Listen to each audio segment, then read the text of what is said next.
아멘. 오늘 말씀은 지난번에 이어서 산상수훈에 오늘은 6장에 가고 있습니다.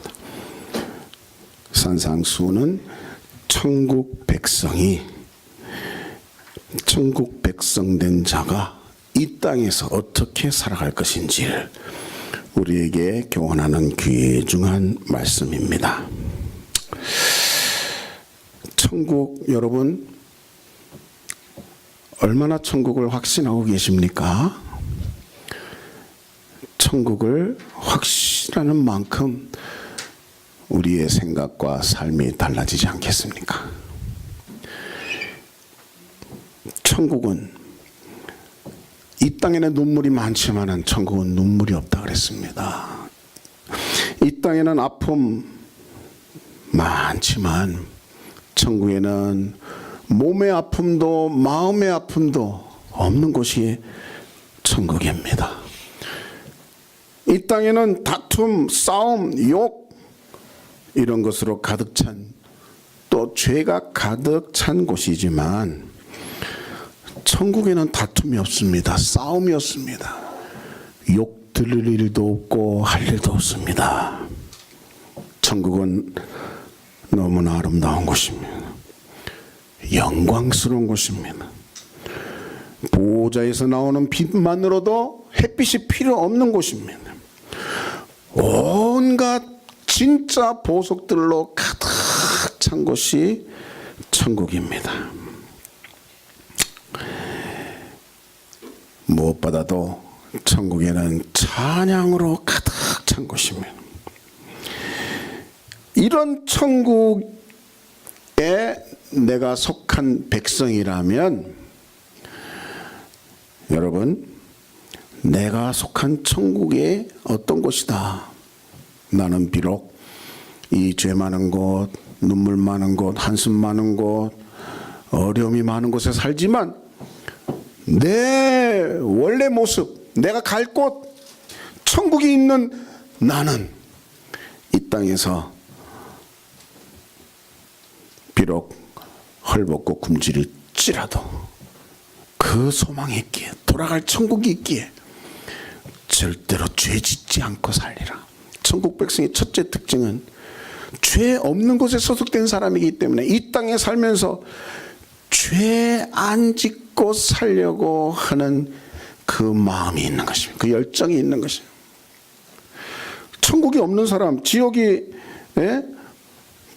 끝인 사람은 죄 안 질 열정이 약합니다. 눈 안 보이면, 사람을 의식 안 하면 무슨 짓을 할 수 있는 것입니다. 천국이 나의 소망이고 내가 천국에 속한 사람이라면 비록 이 땅에 눈물이 많은 이 땅에, 아픔이 많은 이 땅에 살면서도 항상 위로가 되는 것이 있습니다. 내가 돌아갈 천국은 이렇지 않다. 그러니까 천국 백성으로 이 죄 많은 세상에 산다는 거, 확실하게 이 세상 사람과 같이 살지만 같을 수가 없는 것입니다. 철저히 달라야 되는 것입니다.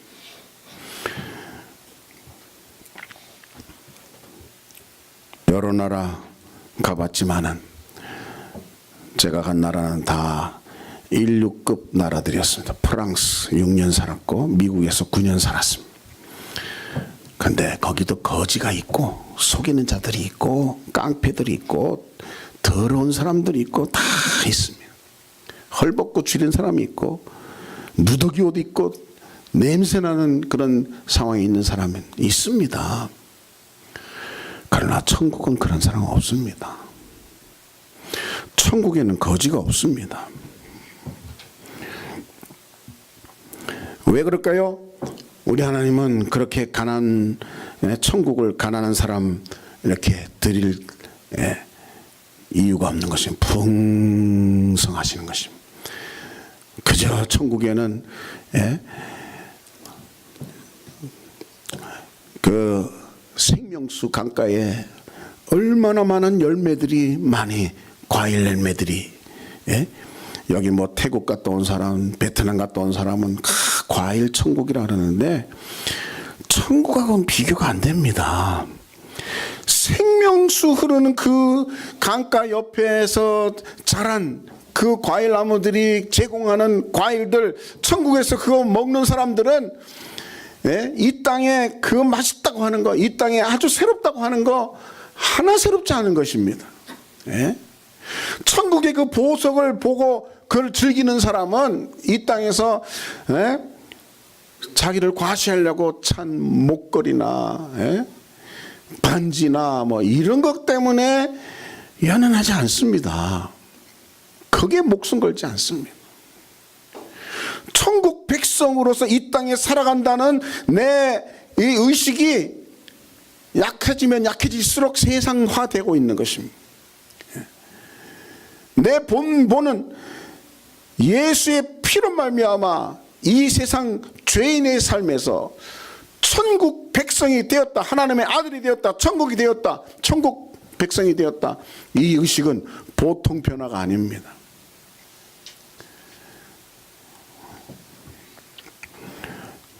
사랑하는 여러분, 우리 자신을 좀 확실히 깨닫게 되시기를 바랍니다. 우리가 믿는 믿음은 그냥 종교가 아닙니다. 종교는 뭐 이렇게 마음 수양하고 뭐 잘되고 철학적이고 뭐 이런, 우리는 그게 아닙니다. 세상 다른 건 다 종교입니다. 그러나 예수님은 생명입니다. 생명, 진리입니다.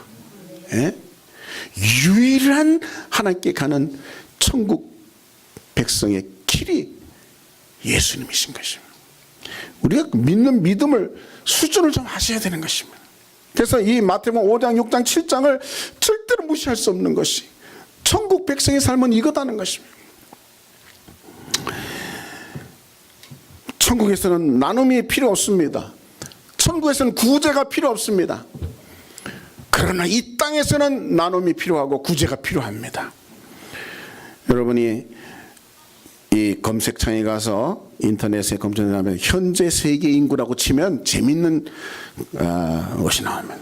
저도 여기를 참 자주 들어가는 편인데 지금 어제 76억 8,603만 4,839명. 제가 지금은 그보다 조금 더 세계 인구가 그렇습니다. 정확한 세계 인구 계속 숫자가 바뀌어요. 그 숫자가 바뀌고 있는 가운데 또 이런 기록이 있습니다. 영양실조로 겪고 있는 사람, 영양실조라는 것은 제대로 먹지 못하는 사람들을 말하는 것입니다. 나라가 어렵고 식량 공급이 제대로 안 되는 영양실조 겪는 사람이 76억 가운데 8억 3,474만 8,185명. 이제 어제 또 이런 가운데 저처럼 과체중인 사람, 너무 먹을 것이 많았고 또 욕심 부리고 먹고 하는 사람, 과체중인 사람이 16억 7,246만. 또 저처럼 비만인 사람, 너무 무겁고 너무 많이 먹어가지고 비만인 사람이 7억 2,466만. 이게 어제 기록입니다. 그러니까 참 세상이 불공평합니다. 이 세상은 그럴 수밖에 없는 것입니다. 천국이 아니니까. 이 세상은 76억 가운데 영양실조 8억을 과연 하나님이 이 사람은 저주받아서 하나님이 주시지 않은 겁니까? 그렇지 않습니다. 과체중인 사람 16억, 비만인 사람 7억을 더하면 23억인데 23억 되는 이 사람들이 이 영양실조 8억 되는 사람과 나누기만 하면 그 영양실조 걸릴, 세상에 영양실조 걸릴 사람이 없는 것입니다. 이건 뭡니까? 하나님이 지구를 향해서 원래 주셨던 축복인 것입니다. 하나님이 지구를 향해서 원래 주셨던 축복은 절대로 굶주림이 없는 것입니다. 궁핍이 없는 것입니다. 헐벗음이 없는 것입니다. 하나님이 주신 원래 모습이 창세기 1장 27절 28절에 하나님이 자기 형상, 곧 하나님이 자기 형상 따라 남자와 여자를 창조하신 다음에 복을 주셨는데 그들에게 생육하고 번성하고 땅에 충만하고 땅을 정복하고 그 다음에 바다의 물고기, 하늘의 새, 땅에 움직이는 모든 생물을 다스리도록 주셨다고 써있어요. 그러니까 우리 사람에게 모든 물질을 다 하나님이 다스리도록 사람에게 허락하신 것입니다. 그렇기 때문에 풍성하신 하나님 절대로 부족하게 주지 않으신 것입니다. 이 지구상에 부족함이 사실은 없는 것입니다. 그런데 사람이 경영하는 데 있어서 욕심이 있고 죄가 드러난 것입니다. 죄 짓기 전에 에덴은 그런 궁핍이나 거지나 있을 수가 없었습니다.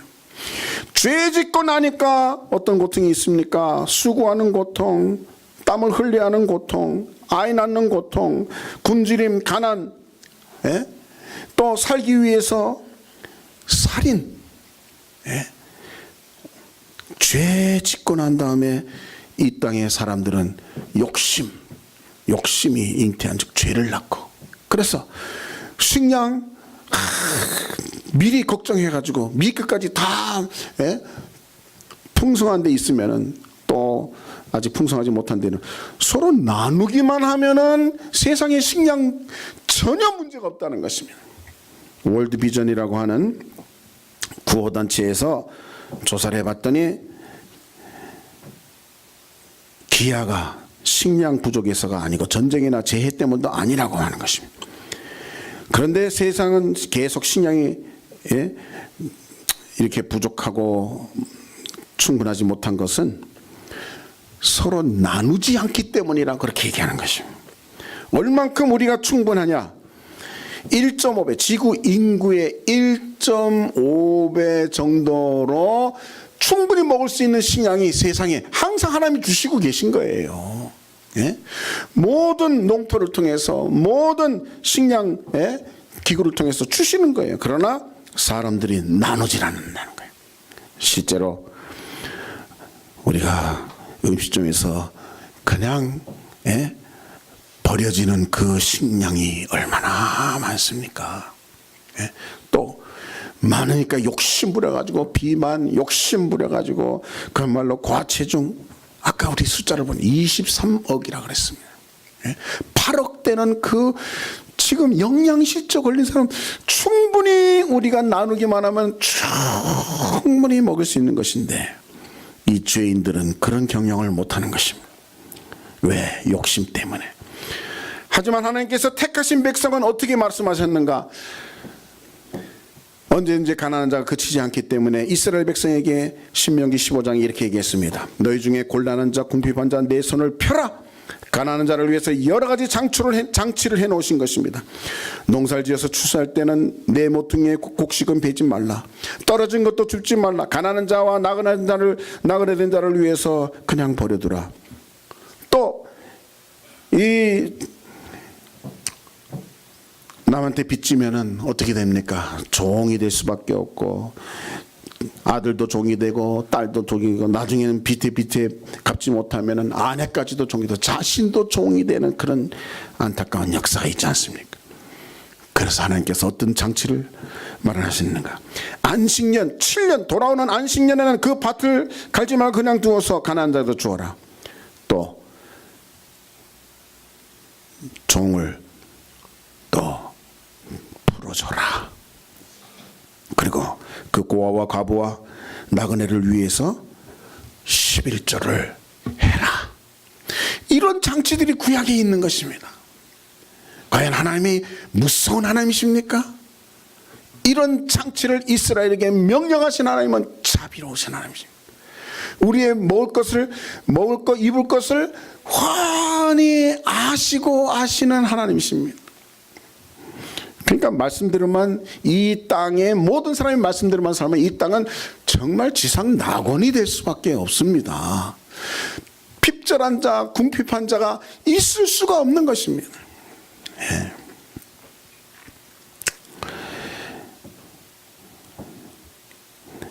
그래서 우리는 나눔이라는 거, 구제라는 것은 이 신명기의 말씀에 의해서 11조의 개념으로 이해할 수 있어야 됩니다. 나눔은, 구제는 무슨 개념으로 이해해야 된다고요? 다 같이 11조의 개념인 것입니다. 11조를 하는데 세 가지입니다. 첫째는 하나님께 아론에게 들리는 것이고, 둘째는 제사장에게, 세 번째는 아직 뭘 받지 못한, 어디 속하지 못한 레위인들, 그 다음엔 객, 고아, 과부를 위해서 11조를 하세요. 신명기 26장 12절 말씀입니다. 그리고 11조는 여러분 어떻게 드리는 것입니까? 내가 가진 것에 쓰고 남은 것을 드리는 것입니까? 미리 그것을 구별하여 드리는 것입니까? 미리 11조를 띄워놓고, 11조를 띄워놓고 남은 것으로 살게끔 하나님 만드셨어요. 이스라엘이 그렇게 하지 않으니까, 미리 살고 남은 것을 드리라니까 말라기서에 뭐라 했습니까? 이 도둑놈들아, 하나님 것을 도둑질하는 도둑놈들아. 이 도둑놈 심보가 뭡니까? 도둑질하면서 남의 것을 슬쩍 가져가고 남의 거를 아주 그냥 우습게 여기는 거예요. 너는 많이 가졌고 나는 없으니까 이 정도 내가 너한테서 가져가는 거, 이거는 당연한 거야. 이게 도둑놈 심보인 것입니다. 하나님이 허락하지 않은 것은 하나님이 허락하지 않은 것입니다. 하나님께 긍휼을 받아야 되는 것입니다. 그러니까 나는 지금 일단 살기 바쁘니까 11조 이거는 나중에 생각한다. 인간으로는 이해할 수 있지만 하나님은 그 반대이십니다. 그럼에도 불구하고 11조를 할 때 11조를 내가 통해서 네 모든 너에게 간 물질이 하나님 주신 것을 하나님이 주신 것이라는 고백으로 믿고 내가 너에게 축복하신다는 게 11조 신앙인 것입니다. 11조는 그래서 마치 렌트비와 같은 것입니다. 렌트비를 먼저 내고 거기에 사는 것이지 나중에 살고 난 다음에 내는 것이 아닌 것입니다. 구제도 그런 차원에서 우리가 이해하면서 구제해야 된다는 것입니다. 여하튼 우리는 나눠야 되는 것입니다. 나누지 못하면 우리가 죽을 수밖에 없는 것입니다. 썬다싱 얘기를 잘 아시죠? 시크고 집안에 태어났지만은 특별한 체험으로 예수를 믿고 일평생 복음을 전한 그런 인도의 성자입니다. 티벳의 복음을 전하기 위해서 눈이 쌓이는 히말라야 산맥을 넘었습니다. 얼마나 추워서 보니까 한 사람이 죽어가고 있습니다. 너무나 동사 거의 직전에 가고 있습니다. 불쌍히 여기고 생명을 살리려고 복음을 전하러 가는 이 썬다싱은 그냥 지나칠 수 없어서 어떻게 했어요? 등에 업었습니다. 너무 힘이 듭니다. 비탈길에 미끄러운 길에 마침 지나가는 사람이 자기 앞서 가려고 하길래 부탁을 했습니다.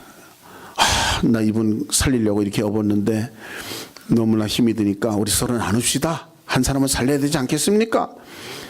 그랬더니 그분이 하는 얘기가, 나도 잘못하면 죽을 판에 내가 왜 그 짓을 합니까? 하면서 먼저 앞서가 버리는 거예요.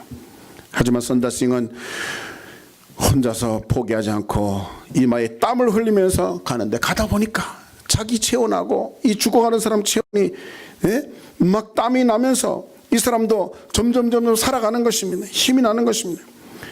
그런데 조금 있다가 보니까 한 사람이 진짜 동사에서 죽었는데 보니까 자기만 살겠다고 갔던 그 사람은 그 추위에 견디지 못하고 동사하고 죽었던 것입니다. 힘들지만 나눴던 이 썬다싱은 그 사람도 살리고 자기도 살았던 것입니다. 구제도 이와 같은 것입니다. 구제한다는 거, 이것은 내가 사는 길인 것입니다. 오늘 우리는 귀한 말씀을 우리가 읽었는데, 이 말씀은 뭡니까? 구제에 대해서 말씀했는데 우리는 자꾸 부정적인 시각으로 이것을 보기가 쉽습니다. 하나님이 구제에도 상을 안 주시려고 하고 절대로 상에 대해서 인색한 분으로 착각하는 것입니다.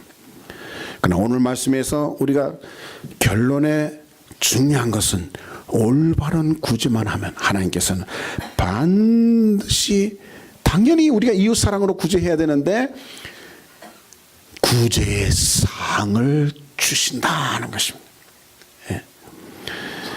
그래서 1절에도 하늘에 계신 너희 아버지께서 상을 받지 못하니라는 것은 올바른 구제만 되면 상을 주신다는 것입니다. 또 4절에도 아버지께서 갚으신다는 것입니다. 올바른 구제만 되면 아버지께서 갚으신다. 구제, 그런 내가 가졌던 물질에서 뭔가 손해가 난 것처럼 보입니다. 하지만 하나님께서 갚으신다는 거예요. 갚으신다는 거. 오늘 말씀에 상을 주신다, 하나님께서 갚으신다, 이게 아주 중요한 단어입니다. 하나님께서는 어떻게 하신다고요? 상을 주시고 또 어떻게 하신다고요? 갚아주신다는 것입니다. 요걸 믿지 못하니까 구제하기 힘든 것입니다. 뭔가 갚아주신다는 것은 꾼 것이 있는 것입니다. 꾼 사람에게 갚은 거 아닙니까? 바로 잠언 19장 17절 보니까 가난한 자를 불쌍히 여기는 것은 여호와께 꾸어드리는 것이니 그의 선행을 갚아주시리라 그랬어요. 그러니까 불쌍히 여기면서 가난한 자를 돕는 것은 하나님께 꾸는 것이다. 그러니까 하나님이 갚아주신다. 참 이건 아름다운 하나님의 약속인 것입니다. 천지를 지으시고 모든 것을 주관하시고 모든 물질 세계를 주관하시는 하나님의 약속입니다. 그 물질 조그만 것 때문에 그냥 혈안이 된 우리하고 차원이 다른 모든 물질을 주관하시는 하나님의 약속이 네가 어려운 가난한 자를 불쌍히 여길 때 꾸는 것이다. 하나님께서 갚아주신다. 신명기 14장 28절 29절에 역시 매 11절을 드리는데 기업이 없는 레위인들, 객과 고아와 과부 이들을 배부르게 하라 먹고 11조를 내서, 그러니까 11조에 아까 세 가지 얘기한 그 세 번째를 지금 읽은 것입니다. 그렇게 하면, 그렇게 해서 이웃을 도울 때 성경이 뭐라고 그랬습니까? 그리하면 내 하나님 여호와께서 내 손으로 하는 범사에 내게 복을 주시리라. 범사에 내게 복을 주시리라. 네 손으로 하는, 네 손이 구제할 때, 나눌 때 범사에 네 손으로 하는 것에 복을 주신다고 약속한 것이 신명기 14장 28절 말씀인 것입니다. 뿐만 아니라 우리 야고보서 말씀에도, 신약에도 1장 27절에 뭐라 했습니까? 하나님 아버지 앞에서 정결하고 더러움이 없는 경건은, 여러분 경건은 뭡니까? 우리가 말씀과 기도로서 경건해진다 그랬습니다.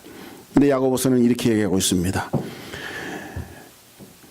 더러움이 없는 경건은, 하나님 아버지 앞에서의 정결하고 더러움이 없는 경건은 곧 첫째가 고아와 과부를 그 환난 중에서 돌보고, 이게 경건의 첫 번째인 것입니다. 고아와 과부, 어려운 이웃이 옆에 있어도 그것을 모른 채 하는 것은 경건이 아니라는 것입니다. 그 다음에 두 번째가 고아와 과부와 그 돌보는 것 첫 번째, 두 번째는 자기를 지켜 세속에 물들지 않는 것, 이게 경건이라는 거예요. 자기를 지키는 거 당연히 우리는 경건이라고 생각합니다. 죄에 물들지 않는 거 경건입니다. 그래서 진정한 경건은 이웃을 사랑하는 것입니다. 그렇지 않고는 될 수가 없는 것입니다. 초대교회가 그랬습니다.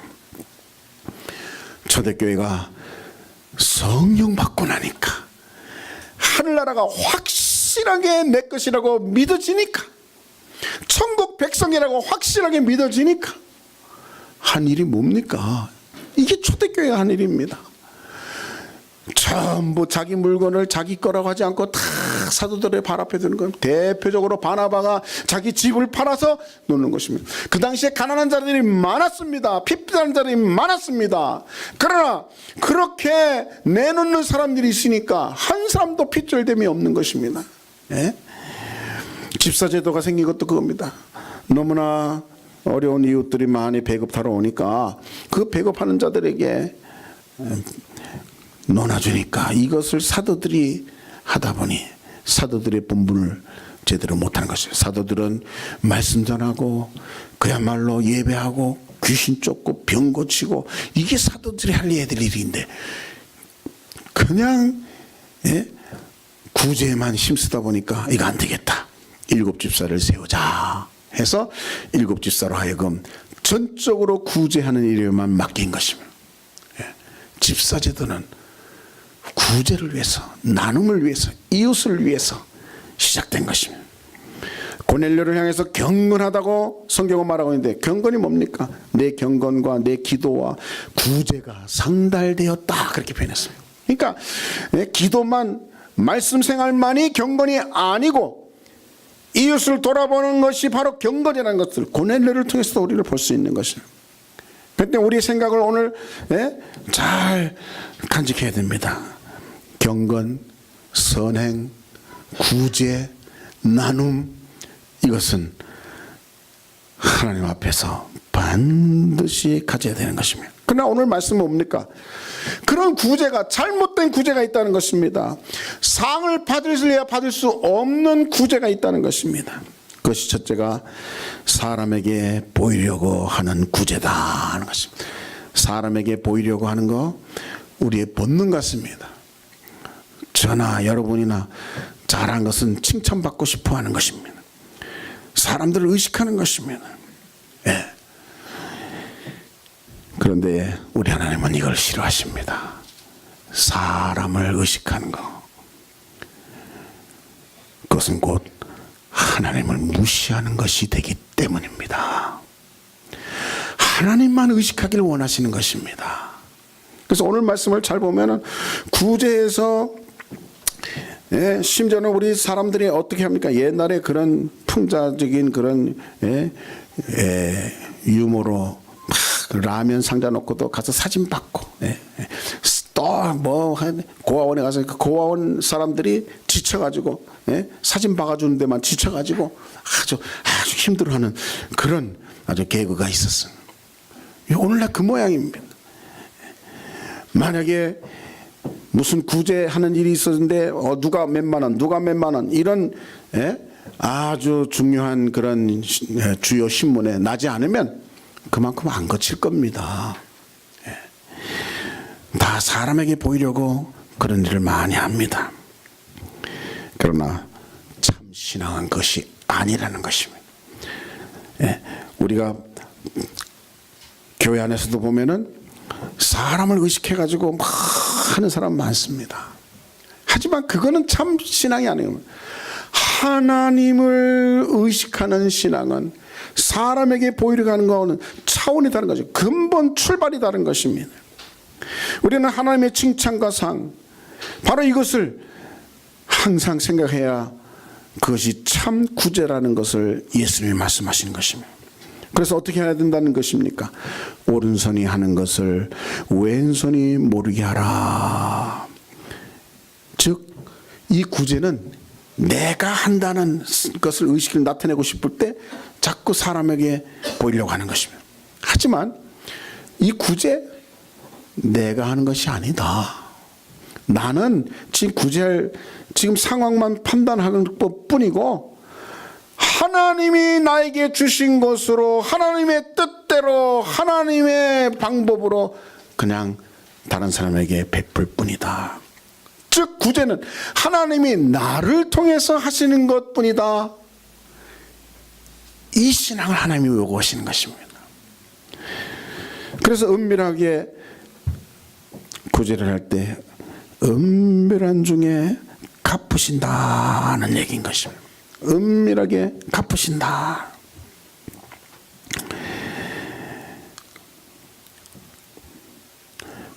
박영규 목사님이라고 천국 갔다 오셨다가 다시 돌아가신 분이 계십니다.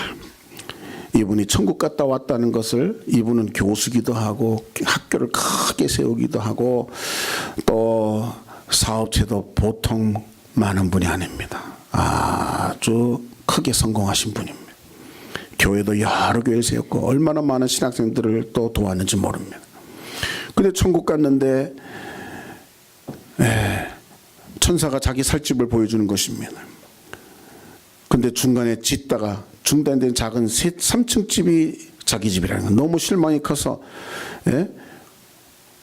왜 내가 살아생전에 한 일이 많은데 내 집은 이거밖에 안 되느냐고 그렇게 따졌습니다. 그랬더니 천사가 하는 얘기가,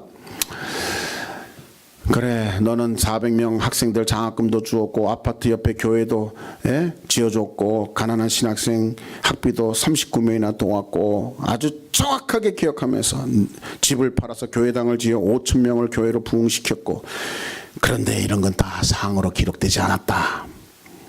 천사가 하는 말이, 너는 땅에서 국민훈장도 받았고 문교부 장관상도 받았고 또 신학생들에게는 명절 때마다 감사를 받았지 않았느냐? 또 총회장상도 받지 않았느냐? 그러니까 다 이 세상에서 다 상을 받았다는 것입니다. 천국에서 상은 전혀 없다는 것입니다. 하나님께서 이 사람을 다시금 세상에 보내셨습니다. 그래서 이 사람이 천국 갔다 왔다 해도 잘 믿지 않았던 사람까지도 이 사람이 물질을 어떻게 다루는가를 보면서, 아, 진짜 천국 갔다 온 사람이구나 알았습니다. 그 여러 학교를 다 돌렸습니다. 하나님께 여러 사업체 다 하나님께 돌렸습니다. 자기 그 많은 재산 다 놓아주는 것입니다. 차도 줄여가지고 그냥 한 대만, 그렇게 물질로 과감하게 천국 갔다 와 보니까 내가 이 땅에서 어떻게 하느냐가 천국에 그대로 내 집이 되는 걸 깨달은 이 박용규 목사님, 그렇게 과감하게 물질을, 그런 많은 물질을 정리하는 것을 보고서 다른 사람들이, 내가 저 사람이 천국 갔다 온 말은 못 믿겠는데 저 행동을 보니 진짜 천국에 갔다 온 건가 보다. 사랑하는 여러분, 저는 이분의 간증을 확실하게 믿습니다. 우리가 이 땅에 살면서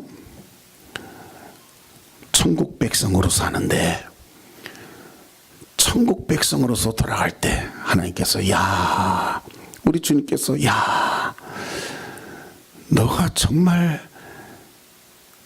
이 땅에 있는 동안에 그 어둠의 사람들, 복음 받지 못한 사람들, 가난한 사람들, 어려운 사람들을 이렇게 잘했구나 칭찬받을 수도 있고, 이렇게 세상에 어렵고 복음 받아들이지 못해가지고 지옥에 떨어질 수밖에 없는 사람들이 있는데 너는 그렇게 너만 생각하고 왔구나. 이게 같을 수가 없는 것입니다. 절대로 같을 수가 없는 것입니다. 그래서 사랑하는 여러분, 구제는 반드시 상이 있는 것이 하나님께 꼬이는 것입니다. 물질 생활을 잘해야 되는 것입니다.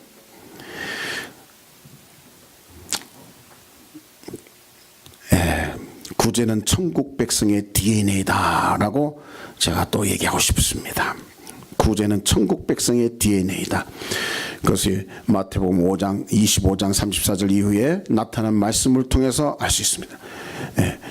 예수님의 비유 가운데 양과 염소의 비유인 것입니다. 오른편에 있는 자들은 양이고 왼편에 있는 자들은 염소로 구분되었습니다. 오른편에 있는 자들에게 뭐라 합니까? 복받은 자들아 나라를 상속받으라 하면서 상속받는 그 복받은 기준이 무엇입니까? 우리가 잘 아는 대로 줄일 때 먹을 것을 주었고 목마를 때 마시게 하였고 나그네에 영접을 했고 헐벗을 때 옷을 입혔고 병들었을 때 돌보았고 옥에 갇혔을 때 와서 보았다. 아니 내가 언제 그렇게 했습니까? 지극히 작은 자 하나에게 한 것이 곧 나에게 한 것이다. 또 왼편에 있는 자들에게 똑같은, 이게 너희들은 그냥 지옥에 들어가야 된다. 아니 우리가 언제 줄일 때 언제 오셨습니까? 주님이 언제 우리가 목마르게 나에게 다가오셨습니까? 나그네고 헐벗고 병들어서 나에게 옥에 갇힌 모습으로 나에게 오셨습니까? 예수님의 말씀 똑같은 말씀입니다. 지극히 작은 자에게 하지 않은 것이 곧 내게 하지 않은 것이다. 그 때문에 우리가 이웃과 나누는 것, 천국 백성에서 나오는 것은 천국 백성의 DNA인 것입니다. 천국 백성이라면 그렇게 하지 않고는 견딜 수 없는 내 속에 열정이 있는 거죠. 나는 하나님의 백성이기 때문에 얼마든지 항상 있다. 하지만 저 사람은 지금 헐벗고 있다. 내가 도와야 된다. 나에게 이렇게 만나게 하고 나에게 느끼게 하신 것은 나를 통해서 저에게 주시려는 것이다. 여러분, 록펠러라는 사람, 이 맨하탄에 가면 록펠러 빌딩이 큰 높은 데 있습니다. 이 대단한 세계적인 갑부였습니다. 이 사람은 어떤 사람이냐? 어린 손자들을 모아놓고 철저히 금전 교육을 시키는 것입니다. 어떻게? 용돈의 10%는 하나님께 11조로 드려야 된다. 또 용돈의 다른 10%는 반드시 이웃을 돕는 일에 사용해라. 그리고 주말마다 손자들을 모아가지고 그렇게 했는지 안 했는지 점검을 다 했다는 것입니다. 록펠러가 이렇게 된 데는 이유가 있는 것입니다. 물질 생활을 제대로 하도록 그들의 손자에게 그렇게 가르친 데는 그의 경험이 그대로 한 것입니다. 록펠러는 세계 갑부가 되기 위해서 젊어서부터 돈을 버는데 혈안이 됐습니다. 33세 석유회장, 30대 백만장자, 또 43세에 또 재벌 총수, 53세는 단 하나밖에 없는 억만장자, 세계 갑부가 되었던 것입니다. 그런데 불행히 알로페시아라는 이상한 병에 걸려서 머리카락, 눈썹이 다 빠져버리고 밤에는 심한 불면증에 시달리게 되고, 그래서 그렇게 많은 돈이 있어가지고 무슨 음식이도 다 먹을 수 있는 그 돈인데도 불구하고 이 사람은 비스켓 한 조각, 우유 한 잔, 이것만 먹고 사는. 그래서 전문의가 1년 넘기기 어렵습니다. 정리하고 죽음을 준비하십시오.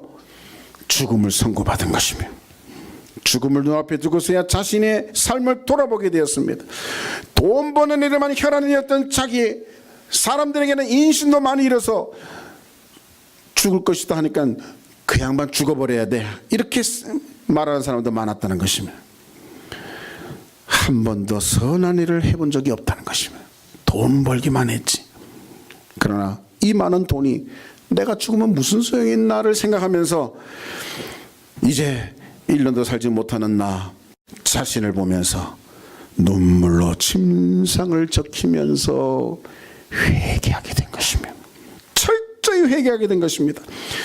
회개하니까 회개하는 만큼 하나님께 회개력을 불어주시니까 내가 하나님이 나에게 이렇게 허락하신 모든 물질이 내 마음대로 쓰는 내 욕심을 채우는 것이 아니라는 것을 철저히 깨닫고 나서 그 다음부터는 완전히 바뀐, 얼마 살지 못하지만 내 물질을 제대로 쓰겠다, 하나님의 영광을 위해 쓰겠다. 그래서 곳곳에 하나님의 성전을 세우고 또 시카고 대학 같은 아주 귀한 대학을 여러 개 24개 세우고 록펠러 재단을 세워서 페니실린을 만드는 그런 연구비로 모든 물질을 일평생 자선 사업을 하고 완전히 삶이 바뀐 것입니다. 그럴 때 건강이 좋아지기 시작한 것입니다. 54세를 넘기기가 어렵다고 했는데 하나님이 도와주시고 하나님이 축복받으니까 98세를 장수하게 되었다라는 말씀인 것입니다. 여러분, 하나님의 약속은 신실하신 천지를 지으시고 천지를 이제는 곧 불태워버리실 그 하나님의 약속의 말씀인 것입니다. 이웃을 돌보는 거, 나누는 거, 구제하는 거,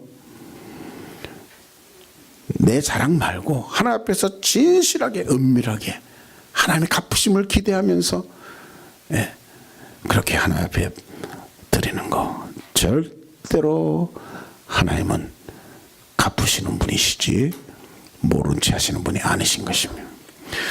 여러분, 두 손을 주신 이유가 뭐냐? 하나님이 두 손을 주셨어요. 두 손 있는 분 한번 손 들어보세요. 한 손은 무슨 손일까요? 열심히 받아야 됩니다. 하나님으로부터 은혜도 받고 축복도 받고 물질도 받고 열심히 받아야 되는 손입니다. 또 한 손은 무슨 손일까요? 베푸는 손인 것입니다. 베푸는 손인 것입니다. 베풀지 않으면, 두 손으로 받기만 하면 58세, 54세 죽은 록펠러처럼 될 수밖에 없는 것입니다. 오늘 우리는 이 주님이 천국 백성의 삶, 구제하는 삶, 나누는 삶, 이게 천국 백성이다 오늘 가르쳐 주신 것입니다. 이렇게 천국 백성으로 살아가는 아름다운 선행, 이제부터 더 열매 맺는 저와 여러분 우리 교회 되기를 주의 이름으로 축원합니다. 아멘. 기도하시겠습니다. 살아계신 아버지 감사합니다.